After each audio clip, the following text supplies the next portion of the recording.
আজ আমরা আলোচনা করব সরকারি চাকরিতে প্রবেশের বয়সসীমা বাড়ানোর যৌক্তিকতা নিয়ে। সম্প্রতি এ বিষয়ে গঠিত কমিটির আহ্বায়ক আব্দুল মঈদ চৌধুরী এক সংবাদ সম্মেলনে বলেছেন যে বয়স বৃদ্ধির দাবিতে আন্দোলন চলছে এবং এই দাবি যৌক্তিক।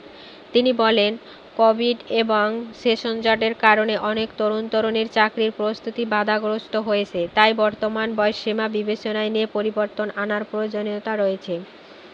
চাকরিতে প্রবেশের বয়সসীমা বাড়ানোর পক্ষে আরও কিছু যুক্তি রয়েছে।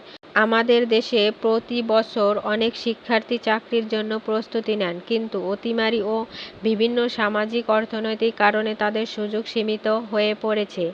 যারা আন্দোলন করছেন তাদের সঙ্গে আলোচনার মাধ্যমে সরকারের নীতিমালা ও ভবিষ্যৎ কর্মপন্থা নিয়ে সুস্পষ্ট সিদ্ধান্ত নেওয়ার চেষ্টা করছে এই কমিটি।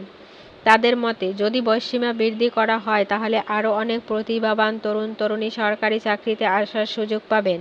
আপনারা কি মনে করেন, বয়সসীমা বৃদ্ধির দাবি কি যৌক্তিক? আমাদের মন্তব্য জানান। ভিডিওটি ভালো লাগলে লাইক এবং সাবস্ক্রাইব করতে ভুলবেন না। ধন্যবাদ।